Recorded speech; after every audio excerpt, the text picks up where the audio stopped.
Hello students, आज हम discuss करेंगे ऑक्सीडेशन और रिडक्शन के बारे में।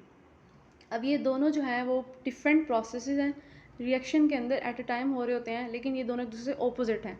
यानी अगर आप ऑक्सीडेशन के बारे में जो है वो याद कर लें तो उसका ऑपोजिट जो है वो रिडक्शन प्रोसेस है। देखते हैं इसको। हम इन दोनों प्रोसेसेस को 4 टर्म्स के अंदर जो है वो डिफ़ाइन करते हैं, ऑक्सीजन, हाइड्रोजन, इलेक्ट्रॉन्स और ऑक्सीडेशन नंबर की टर्म्स में। वन बाय वन करके इसको देखते हैं। जो ऑक्सीडेशन का प्रोसेस है इसके अंदर एडिशन ऑफ ऑक्सीजन होती है। यानी एग्जांपल में आप देखें कि आयरन ऑक्सीजन रिएक्ट करके आयरन का ऑक्साइड बनाता है। अब आयरन जो है, क्या यहाँ पर इसके अंदर ऑक्सीजन जो है मौजूद नहीं है, लेकिन जब इसके अंदर रिएक्शन हो गया है तो इसके अंदर ऑक्सीजन जो है वो ऐड हुई है, तो यहाँ पर आयरन की ऑक्सीडेशन हुई है। अगर ऑक्सीडेशन में ऑक्सीजन ऐड हो रही है तो रिडक्शन में इसके ऑपोजिट होगा, यानी वो रिमूव होगी। जैसे आप देख सकते हैं यहाँ पर कॉपर का ऑक्साइड है, इसके अंदर ऑक्सीजन है, जब रिएक्शन हो गया है तो इसके अंदर ऑक्सीजन नहीं है, तो बेसिकली इसके अंदर कॉपर ऑक्साइड के अंदर जो है वो रिडक्शन का प्रोसेस हुआ है।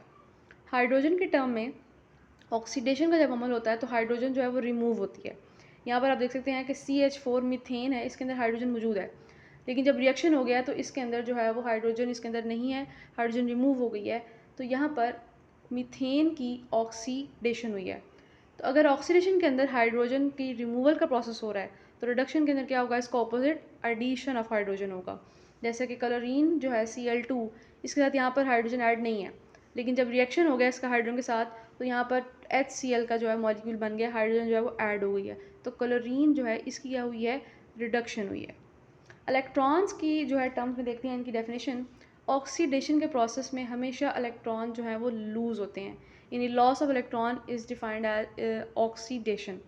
कॉपर जो है एक इलेक्ट्रॉन भी लूज़ कर सकता है, दो भी। जब एक इलेक्ट्रॉन लूज़ करेगा तो उस पर चार्ज आ जाएगा 1+1, दो करेगा तो ऊपर एक और करेगा तो आ जाएगा 2+। तो अगर ऑक्सीडेशन लॉस ऑफ इलेक्ट्रॉन है तो रिडक्शन इसका ऑपोजिट है, गेन ऑफ इलेक्ट्रॉन। यहाँ पर आप देख सकते हैं कि मैंगनीज के ऊपर चार्ज है 7+, यानी इसके अंदर से 7 इलेक्ट्रॉन जो है वो इसके अंदर से निकले हुए हैं, तो ये 5 इलेक्ट्रॉन जो है वो गेन कर लेगा।